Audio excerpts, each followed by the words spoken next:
Bienvenue sur la chaîne Savoir Investir. Pensez à vous abonner et à activer la cloche de notification pour recevoir nos nouvelles vidéos.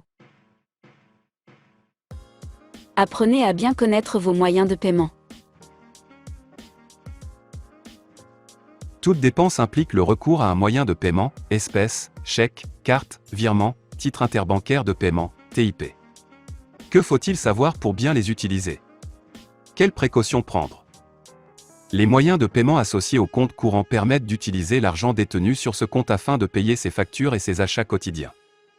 Toutefois, il y a des règles à respecter pour éviter d'avoir de mauvaises surprises et de tomber trop rapidement dans le rouge. En ce qui concerne les cartes bancaires, il en existe de deux sortes. Celles à débit immédiat, vous êtes prélevé après chaque achat effectué.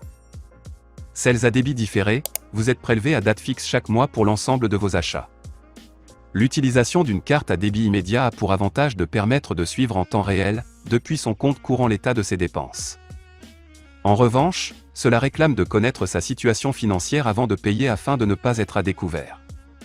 À l'opposé, les cartes à débit différé permettent de jouer avec sa trésorerie et d'étaler plus facilement dans le temps ses paiements. L'inconvénient majeur reste d'être enclin à dépenser sans regarder. Les conséquences sur votre budget peuvent parfois se révéler importantes, découvert à répétition, agio à payer, voire confiscation de votre carte. Les achats effectués par carte après le 25 du mois sont débités à la fin du mois suivant. Toutefois, les retraits au DAB sont débités au jour le jour. Les cartes à autorisation systématique. Une carte à autorisation systématique interroge le solde du compte bancaire auquel elle est attachée avant chaque transaction. Avec cette carte, on est sûr de ne pas dépenser plus que ce que l'on a. Si le solde est inférieur à un certain plancher déterminé, le paiement ou le retrait est alors refusé. C'est un outil de gestion budgétaire astucieux pour certaines têtes en l'air ou pour certains soucieux par nature. Pour les chèques, une règle s'impose avant d'en émettre: assurez-vous que votre compte bancaire est bien provisionné. Un chèque non honoré entraîne des frais substantiels et le risque de devenir interdit bancaire. De plus, il faut savoir qu'il y a un décalage entre l'émission de votre chèque et son encaissement par un tiers. Prenez donc soin de vérifier le débit de chacun de vos chèques avant de signer les suivants. Pensez aussi à consulter vos talons de chèque pour vérifier vos dépenses et suivre l'état de vos comptes. En pratique, si vous avez 200 € sur votre compte, vous pouvez émettre un chèque de 150 € un jour mais pas un autre chèque de 100 € le lendemain, car si le chèque du premier jour est immédiatement encaissé par son bénéficiaire, vous serez dans le rouge. Ne prenez pas ce risque.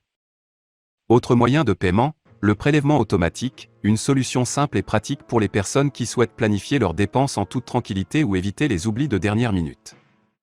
C'est un transfert de fonds de compte à compte qui est déclenché par le bénéficiaire avec l'autorisation du débiteur, c'est-à-dire vous-même. Le prélèvement est dit automatique parce qu'il permet de payer des factures régulières d'un montant variable, comme celle du téléphone ou de l'électricité. Afin d'être informé du montant de la somme prélevée, le débiteur reçoit un avis quelques jours avant l'échéance ou un échéancier annuel. Ce qui lui permet de vérifier le prélèvement à venir en s'assurant que son compte sera suffisamment provisionné, voire de s'y opposer en cas de désaccord. Vous pouvez mettre fin à une autorisation de prélèvement lorsque vous le souhaitez, mais attention, cela ne signifie pas la fin du contrat qui vous lie à votre créancier. Il vous faudra tout de même lui régler ce que vous lui devez. Il y a également le titre interbancaire de paiement, TIP. C'est une autorisation unique de prélèvement préétablie par écrit par le créancier et qui est adressée au débiteur en même temps que la facture. Vous avez alors le choix de le signer et d'autoriser le débit de votre compte. Le TIP a l'avantage de vous permettre de vérifier au cas par cas le montant de votre créance avant d'en autoriser le recouvrement. Enfin, sachez que vous retrouvez la totalité de vos rentrées et sorties d'argent inscrites sur vos relevés, généralement mensuels, de compte bancaire. À utiliser sans modération.